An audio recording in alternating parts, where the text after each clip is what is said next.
दोस्तों आज डेट है 9 फरवरी 2022। एक बार फिर से मैं हाजिर हूं डेली करंट अफेयर्स के साथ। चलिए आज का पहला क्वेश्चन देखते हैं।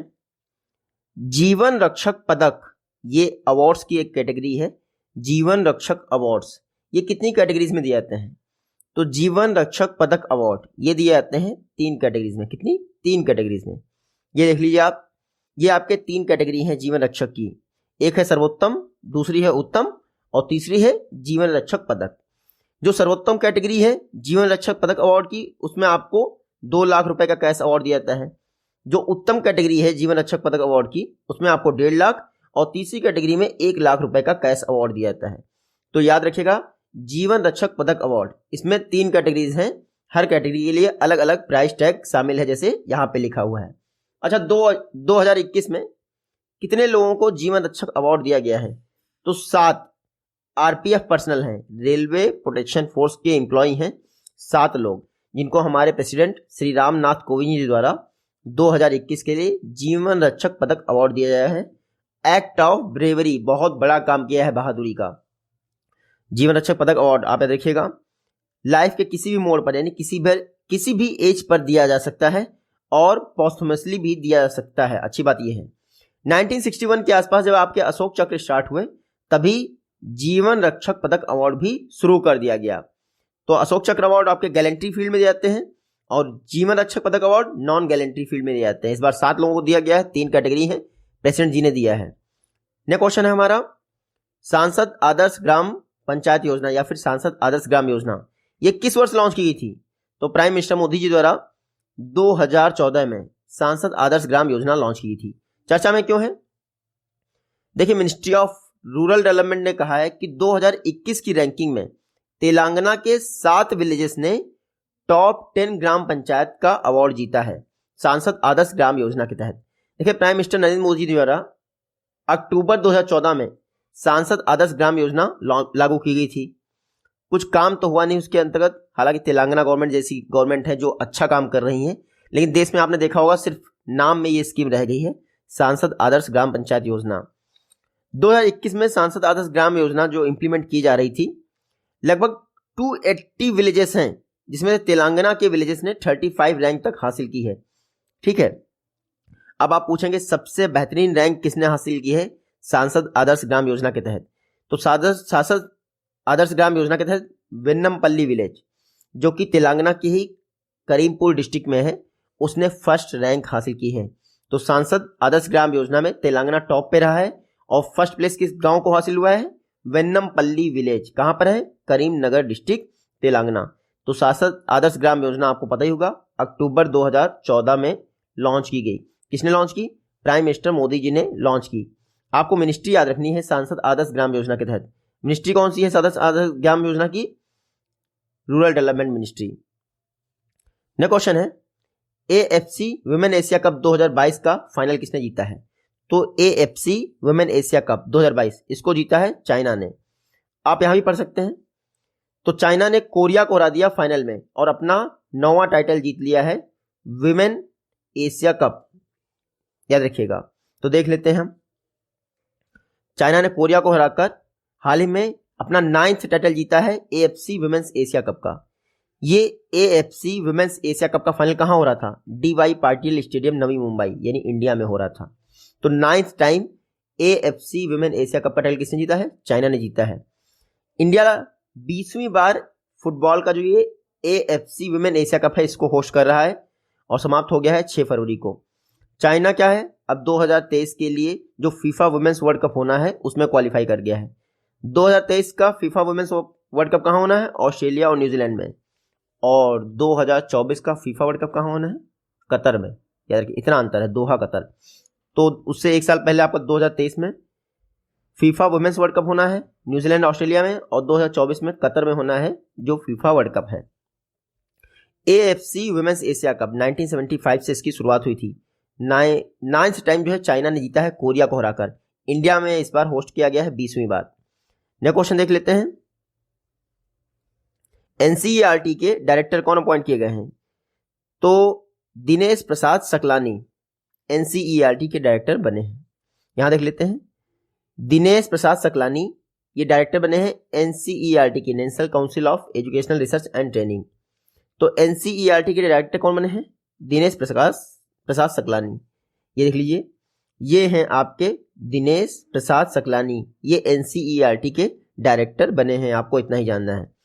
अच्छा, दिनेश प्रसाद सकलानी ने किसको रिप्लेस किया है? ऋषिकेश सेनापति को। अभी तक ऋषिकेश सेनापति एनसीईआरटी के डायरेक्टर थे। दिनेश प्रकाश सकलानी जो आपके प्रसाद सकलानी जी हैं 5 वर्षों तक एनसीईआरटी के डायरेक्टर रहेंगे या फिर 65 वर्ष की एज तक। बस इतना याद रखिएगा, दिनेश प्रसाद सकलानी एनसीईआरटी के नए डायरेक्टर बने हैं। एनसीईआरटी की बात करें, national council of educational research and training, 1961 में एनसीईआरटी की स्थापना हुई, नई दिल्ली में इसका हेडक्वार्टर है और नए डायरेक्टर हैं दिनेश प्रसाद सकलानी। नेक्स्ट क्वेश्चन है, हाल ही में कंचौथ फेस्टिवल किस स्टेट या फिर यूटी में सेलिब्रेट किया गया है? कंचौथ फेस्टिवल आपको पता ही है, कश्मीर में मनाया जाता है, जम्मू कश्मीर में।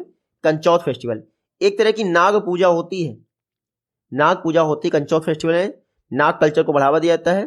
हाल ही में जो भद्रवाह कम्युनिटी है कश्मीर की, उसने कंचौथ फेस्टिवल मनाया है, बस आपको इतना याद रखना है। तो कश्मीर में भद्रवाह कम्युनिटी द्वारा कंचौथ फेस्टिवल मनाया गया है, आपको इतना याद रखना है, ठीक है। बाकी 3 दिनों तक ये फेस्टिवल चलेगा, जम्मू कश्मीर में चल रहा है। जम्मू कश्मीर के लेफ्टिनेंट गवर्नर कौन है? मनोज सिन्हा जी। 31 अक्टूबर 2019 ये वो हिस्टोरिकल डेट थी जब आर्टिकल 370 रिमूव हो गया था जम्मू कश्मीर से, ठीक है। तो याद रखिएगा, कंचौथ फेस्टिवल जम्मू कश्मीर में मनाया गया है। बाकी जम्मू कश्मीर एक बात के लिए और फेमस है, वो आप पढ़ लीजिए। जम्मू कश्मीर इंडिया का पहला यूनियन टेरिटरी हो गया है जिसने नेशनल सिंगल विंडो सिस्टम में इनरोल कर लिया है। तो जम्मू कश्मीर इंडिया का पहला यूनियन टेरिटरी भी हो गया है जिसने नेशनल सिंगल विंडो सिस्टम में इनरोल कर लिया। ये दोनों फैक्ट याद रखिएगा, कंचौथ festival, national single window system में enrolment, first UT Jammu Kashmir है। चलिए नेक्स्ट आर्टिकल देख लेते हैं हम लोग। इंडिया ने किसके साथ मिलकर रिन्यूएबल एनर्जी पर कॉन्फ्रेंस हेल्ड की है? तो इंडिया और आसियान ने एक हाई लेवल कॉन्फ्रेंस हेल्ड की है रिन्यूएबल एनर्जी पर। इंडिया आसियान दोनों ने हाई लेवल कॉन्फ्रेंस हेल्ड की है रिन्यूएबल एनर्जी पर। ये देख लीजिए, 7 फरवरी 2022 को आसियान और इंडिया के बीच में हाई लेवल कॉन्फ्रेंस हुई है रिन्यूएबल एनर्जी पर, इतना याद रखिएगा। इंडिया चाहता है कि one sun one world one grid जो इनिशिएटिव है प्राइम मिनिस्टर मोदी जी का, उसको कम से कम इंडियन सब कॉन्टिनेंट में तो बढ़ाया ही जाए।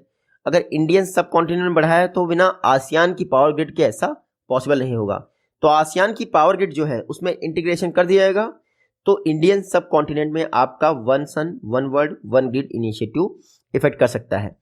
तो हाल ही में इंडिया और आसियान के बीच में हाई लेवल कॉन्फ्रेंस हुई है रिन्यूएबल एनर्जी पर।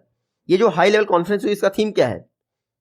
Experience and innovation for integrated renewable market. क्या है theme? Experience and innovation for integrated renewable market. ASEAN की बात कर लेते हैं हम लोग। तो आसियान पहले आप मैप में देख लीजिए, ये वो 10 कंट्रीज हैं आपकी, म्यांमार से लेके पपुआ गिनी तक, ये 10 कंट्रीज हैं जो आसियान की मेंबर हैं, ठीक है। आसियान कहाँ है? तो आसियान ये एरिया है साउथ पैसिफिक ओशन में, ठीक है। हिंद महासागर से जो आपका पैसिफिक ओशन लगता है उस एरिया में आपका पड़ता है आपका आसियान। आसियान की स्थापना 1967 में की गई थी। टोटल 10 मेंबर इसके ग्रुप में आते हैं। बैंकॉक डिक्लेरेशन के द्वारा आसियान की स्थापना की गई थी। आसियान का हेडक्वार्टर हालांकि अब जकार्ता में है, इतना याद रखिएगा। और मेरे ख्याल से ब्रुनेई के पास आसियान की अध्यक्षता भी है। नेक्स्ट क्वेश्चन देखते हैं। ICICI जनरल इंश्योरेंस, हाल ही में उन्होंने साइबर इंश्योरेंस पॉलिसी के लिए किस पेमेंट बैंक के साथ पार्टनरशिप की है? तो ICICI जनरल इंश्योरेंस ने एयरटेल पेमेंट बैंक के साथ पार्टनरशिप की है साइबर इंश्योरेंस पॉलिसी पर। देख लीजिए, ICICI लोम्बार्ड जनरल इंश्योरेंस, इन्होंने एयरटेल पेमेंट बैंक के साथ पार्टनरशिप की है साइबर इंश्योरेंस पॉलिसी अपने कस्टमर्स को प्रोवाइड करने के लिए। साइबर इंश्योरेंस पॉलिसी क्या होता है? बैंक डाटा चोरी हो गया, हैक कर लिया, तो इस तरह की पॉलिसीज को साइबर इंश्योरेंस पॉलिसी में रखा जाता है। इसके लिए एयरटेल पेमेंट बैंक और ICICI लोम्बार्ड आपस में साथ में आए हैं, याद रखिएगा। तो 90 डेज का डिस्कवरी पीरियड होगा और 7 डेज का रिपोर्टिंग पीरियड होगा। यानी ये जो साइबर इंश्योरेंस पॉलिसी है इसमें क्या है, सपोज करिए किसी ने हैक कर लिया आपको, तो 90 डेज तक आप FIR कर सकते हैं, सब कुछ कर सकते हैं। बाद में उसके 7 डेज में आपको रिपोर्ट करना पड़ेगा, ठीक है। तो एयरटेल पेमेंट बैंक और ICICI लोम्बार्ड इन्होंने अपने कस्टमर्स को साइबर इंश्योरेंस पॉलिसी प्रोवाइड करने के लिए आपस में हाथ मिलाया है। एयरटेल पेमेंट बैंक इंडिया की फर्स्ट पेमेंट बैंक है, याद रखिएगा। 2016 में इसकी स्थापना की गई थी। एयरटेल बैंक 11 अप्रैल 2016 को अप्रूव कर दिया गया था पेमेंट बैंक लाइसेंस। 2017 में एयरटेल पेमेंट बैंक की स्थापना की गई। एमडी एंड सीईओ हैं अनुव्रत विश्वास। एयरटेल पेमेंट बैंक का हेडक्वार्टर है नई दिल्ली में, इतना याद रखिएगा। नेक्स्ट क्वेश्चन है, रोहन बोपन्ना ने किसके साथ मिलकर second ATP world tour title जीता है? तो रोहन बोपन्ना ने आर रामनाथन के साथ मिलकर, यानी राम कुमार रामनाथन के साथ मिलकर क्या जीता है? टाटा ओपन टूर्नामेंट महाराष्ट्र में जीता है। तो देख लीजिए, रोहन बोपन्ना कर्नाटक से बिलोंग करते हैं, राम कुमार रामनाथन तमिलनाडु से बिलोंग करते हैं। इन्होंने second ATP world tour title जीत लिया है। कहां पर? टाटा ओपन, जो कि महाराष्ट्र में हुआ है। तो रोहन बोपन्ना, आर रामनाथन, इन्होंने second ATP world tour title जीत लिया है। इससे पहले फर्स्ट टाइम ऑलरेडी जीत चुके हैं दोनों लोग, ठीक है। ये जो कंबाइंड टीम है राम कुमार और बोपन्ना की, इसने पहले भी जीता है आपका एटीपी टूर टाइटल। अब ये सेकंड टाइम है जब एटीपी टूर टाइटल जीता गया है दोनों के द्वारा। एटीपी मतलब एसोसिएशन ऑफ टेनिस प्रोफेशनल, 1990 में स्थापना हुई इसकी, लंदन में इसका हेडक्वार्टर है। रोहन बोपन्ना का तो ये 21वां है, लेकिन आर राम कुमार का ये सेकंड टाइटल ही है, क्योंकि वो नए प्लेयर हैं। तो आप यहां पर देख सकते हैं दोनों प्लेयर को, ये है रोहन बोपन्ना, मेरे ख्याल ये है आर राम कुमार। अब ये देख लीजिए, नाम मुझे चेहरे से नहीं याद है। आर राम कुमार कौन है, रोहन बोपन्ना कौन है। इन्होंने सेकंड एटीपी टूर टाइटल जीता है अपना। पावरथॉन 2022 किसने लॉन्च किया है? तो ये लॉन्च किया गया मिनिस्ट्री ऑफ पावर द्वारा। ये देख लीजिए आप, जो हमारे मिनिस्टर ऑफ पावर हैं आरके सिंह, इनके द्वारा पावरथॉन 2022 लॉन्च किया गया है। ये जो पावरथॉन 2022 है वो आरडीएसएस स्कीम के तहत इंप्लीमेंट किया जा रहा है। पावरथॉन 2022 एक हैकाथॉन है जिसको रिवैम्प्ड डिस्ट्रीब्यूशन सेक्टर स्कीम के तहत इंप्लीमेंट किया जा रहा है। पर्पस क्या है? पर्पस है पावर सेक्टर में टेक्नोलॉजी ड्रिवन सॉल्यूशंस प्रोवाइड करने के लिए, और पावर डिस्ट्रीब्यूशन में जो भी प्रॉब्लम आ रही है उनको सॉल्व किया जाए। तो पावरथॉन 2022 हैकाथॉन है। पावरथॉन 2022 को आरईसी लिमिटेड द्वारा आईआईटी बॉम्बे के साथ मिलकर इंप्लीमेंट किया जा रहा है। देखिए, इस समय इंडिया के जो AT&C यानी aggregate technical and commercial losses हैं उनको कम करना है 12 से 15% 2024-25 तक। तो इसके लिए पावरथॉन बहुत जरूरी है। REC limited IIT Bombay implement कर रहे हैं। ये है आपका पावरथॉन, आप ढंग से देख लीजिए। मिनिस्ट्री ऑफ पावर यानी आरके सिंह ने लॉन्च किया है पावरथॉन। नेक्स्ट क्वेश्चन है हमारा, नीति आयोग, इसकी स्थापना कब हुई थी? तो प्राइम मिनिस्टर मोदी जी द्वारा 1 जनवरी 2015 को नीति आयोग स्थापित किया गया था योजना आयोग की जगह। चर्चा क्यों है? हाल ही में नीति आयोग ने फिनटेक ओपन लॉन्च किया है। नीति Aayog, PhonePe, Amazon web services और अर्नेस्ट यंग के साथ मिलकर, ये 4 संस्थाएं हैं, नीति Aayog, PhonePe, Amazon web services, Ernst Young, इन्होंने फिनटेक ओपन समिट लॉन्च की है। 3 वीक की ये समिट है, फिनटेक इंडस्ट्री में रिवॉल्यूशन के लिए लॉन्च की गई है फिनटेक ओपन। नीति आयोग, ये देख लीजिए, फिनटेक ओपन, नीति आयोग, फोन पे, AWS और आपकी अर्नेस्ट एंड यंग, ये 4 संस्थाएं हैं, हालांकि लॉन्च की गई है नीति आयोग द्वारा। पर्पस क्या है? फिनटेक इंडस्ट्री में जो भी प्रॉब्लम्स आ रही हैं, फिनटेक का और कैसे बेहतर तरीके से यूज कर सकते हैं, उसको इंप्लीमेंट करने के लिए 7 से 28 फरवरी तक आपकी फिनटेक समिट चलने जा रही है। नीति आयोग इसको ऑपरेट कर रहा है। 3 ऑब्जेक्टिव होंगे फिनटेक समिट के, encourage an open ecosystem, foster innovation and growth, ensure financial inclusion. ये आपके फिनटेक समिट के 3 ऑब्जेक्टिव हैं। नीति आयोग की स्थापना हुई थी 1 जनवरी 2015 को, नई दिल्ली में हेडक्वार्टर है। चेयरपर्सन हमेशा प्राइम मिनिस्टर होते हैं, वाइस चेयरमैन है राजीव कुमार, और सीईओ कौन है नीति आयोग के? अमिताभ कांत। नेक्स्ट क्वेश्चन है, वर्ल्ड का लार्जेस्ट इग्लू कैफे कहां ओपन किया गया है? तो इग्लू आपको पता है बर्फ का घर होता है, तो इग्लू कैफे वर्ल्ड का लार्जेस्ट जम्मू कश्मीर में ओपन किया गया है। आप पहले देख लीजिए, ये है इग्लू कैफे, वर्ल्ड का लार्जेस्ट इग्लू कैफे है, जम्मू कश्मीर में ओपन किया गया है। यहाँ पे जाके आप खा पी सकते हैं, तो बहुत अच्छी चीज है। इग्लू कैफे वर्ल्ड का लार्जेस्ट कहां पर? जम्मू कश्मीर में ओपन किया गया है। यहां पढ़ सकते हैं, इसका नाम है कैफे इन स्नोग्लू। बाकी गुलमर्ग जम्मू कश्मीर में ये इग्लू कैफे ओपन किया गया है। अभी तक वर्ल्ड का लार्जेस्ट इग्लू कैफे स्विट्जरलैंड में था, लेकिन उससे भी बड़ा इग्लू कैफे कहां पर है? जम्मू कश्मीर में है। 90-95% एरिया जो है एयर से बना है, और जो ये स्नो होती है इंसुलेटिंग प्रॉपर्टीज रखती है, यानी करंट नहीं आता है, फ्लो नहीं हो सकता है। पानी में करंट फ्लो होता है, याद रखिएगा, और स्नो में नहीं होता है।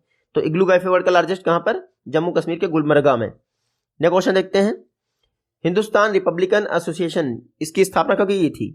तो हिंदुस्तान रिपब्लिकन एसोसिएशन 1928 में इसकी स्थापना हुई थी। चर्चा में क्यों है? पूरा देश मना रहा है सचिंद्र नाथ सन्याल की 80वीं डेथ एनिवर्सरी, पूरी तिथि। सचिंद्र नाथ सन्याल, आपको नाम ये याद रखना चाहिए। क्यों? क्योंकि भगत सिंह, राजगुरु, सुखदेव जब जेल में थे तो उस दौरान किसी की मृत्यु हुई थी, वो थे सचिंद्र नाथ सन्याल, याद रखिएगा। तो 80वीं डेथ एनिवर्सरी इंडिया मना रहा है 8 फरवरी 2022 को सचिंद्र नाथ सन्याल की। देखिए, सचिंद्र नाथ सन्याल हिंदुस्तान रिपब्लिकन एसोसिएशन के को फाउंडर थे, जिसकी स्थापना हुई थी 1928 में। भगत सिंह, राजगुरु और सुखदेव सचिंद्र नाथ सन्याल को क्या मानते थे? अपना मेंटोर, गुरु मानते थे। और याद रखिएगा, जब काकोरी ट्रेन केस हुआ था, सचिंद्र नाथ सन्याल उसमें शामिल थे, इसीलिए इनको जेल में डाल दिया गया था। 1913 में सचिंद्र नाथ सन्याल द्वारा पटना में अनुशीलन समिति की स्थापना की गई थी। बहुत इंपॉर्टेंट फैक्ट है, 1913 में सचिंद्र नाथ सन्याल ने अनुशीलन समिति की स्थापना की पटना में। हिंदुस्तान सोशलिस्ट रिपब्लिकन एसोसिएशन की बात करें तो हिंदुस्तान रिपब्लिकन आर्मी बनी पहले, जिसमें सचिंद्र नाथ सन्याल जो है स्थापना में थे, अशफाक उल्लाह खां, बहुत सारे लोग थे, ठीक है। 1924 में ऑपरेट किया 1936 तक। उसके बाद 1928 के आसपास इसका नाम हो गया हिंदुस्तान सोशलिस्ट रिपब्लिकन एसोसिएशन, पहले हिंदुस्तान रिपब्लिक आर्मी था। यह क्वेश्चन है, इंटेंसिफाइड मिशन इंद्रधनुष टीकाकरण के लिए लॉन्च किया गया है, फिर से मनसुख मांडवी जी ने लॉन्च किया है इंटेंसिफाइड मिशन इंद्रधनुष 4.0, ठीक है। ये देख लीजिए, हेल्थ मिनिस्टर मनसुख मांडवी जी ने वर्चुअली लॉन्च किया है इंटेंसिफाइड मिशन इंद्रधनुष 4.0। 416 डिस्ट्रिक्ट में जाएगा, 3 राउंड होंगे, 7 फरवरी से हो रहा है। क्या होगा? टीकाकरण होगा, वैक्सीनेशन होगा। ये इंटेंसिफाइड मिशन इंद्रधनुष 4.0 फर्स्ट फेज में 11 राज्यों को कवर किया जाएगा और कई सारे डिजीजेज हैं, लगभग 12 डिजीजेज हैं। इसका नाम भले ही इंद्रधनुष हो, ठीक है। मिशन इंद्रधनुष लॉन्च होने से पहले इंडिया में वैक्सीनेशन कवरेज 43% था, लेकिन मोदी गवर्नमेंट के आने के बाद लगभग 76% हो गया। ये अपने आप में अचीवमेंट है। तो मिशन इंद्रधनुष बच्चों के टीकाकरण से संबंधित है। चलिए देखते हैं नेक्स्ट क्वेश्चन। उत्तराखंड के नए ब्रांड एम्बेसडर कौन बने हैं? तो ऋषभ पंत के बाद अब अक्षय कुमार उत्तराखंड के नए ब्रांड एम्बेसडर बन गए हैं। यहां पर देख लीजिए आप, ये हैं पुष्कर सिंह धामी, उत्तराखंड के चीफ मिनिस्टर। अक्षय कुमार को फ्लावर दे रहे हैं क्योंकि अक्षय कुमार अब उत्तराखंड के ब्रांड एम्बेसडर बन गए हैं, टूरिज्म को प्रमोट करेंगे। 4 जो पिलग्रिमेज साइट हैं, बद्रीनाथ, केदारनाथ, गंगोत्री, यमुनोत्री, उनकी फोटो भी दी है पुष्कर सिंह धामी ने। किसको? अक्षय कुमार को। तो अक्षय कुमार, इससे पहले ऋषभ पंत उत्तराखंड के ब्रांड एम्बेसडर बन चुके हैं। उत्तराखंड की बात कर लेते हैं। ये आप मैप में देखिए, ये है उत्तराखंड। चीफ मिनिस्टर है कौन? पुष्कर सिंह धामी। गवर्नर कौन है? गुरमीत सिंह। उत्तराखंड का जब भी नाम आया देखिएगा, इंडिया का ओल्डेस्ट टाइगर रिजर्व या फिर tiger reserve Jim Corbett national park,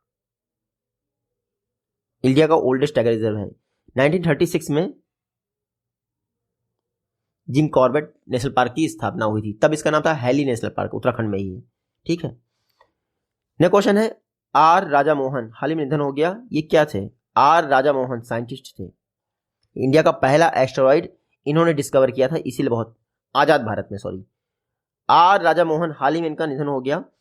ICSC Bengaluru में, Indian institute of astrophysics, ICSC बोल रहा हूं मैं, जो बेंगलुरु है, वहां पर क्या थे? ये एस्ट्रोनॉमर थे, प्रोफेसर थे। आर राजा मोहन, हाल ही में इनका निधन हो गया। कल की प्रोजेक्ट आपने सुना होगा, उसके लिए बहुत फेमस थे आर राजा मोहन। इंडिया का पहला एस्टेरॉइड 104 वर्ष में इंडिया ने पहला एस्टेरॉइड खोजा था आजादी के बाद, वो आर राजा मोहन ने खोजा था, ठीक है। बाकी मेरे ख्याल से और कुछ इंपॉर्टेंट नहीं है। आर राजा मोहन बेंगलुरु में निधन हो गया, इंडिया का पहला एस्टेरॉइड खोजा था। आपको नाम याद रखने की जरूरत नहीं। ये बहुत इजी सवाल है, आप आई होप कि आप इनका जवाब आसानी से दे पाएंगे। जल्दी ही मिलते हैं आप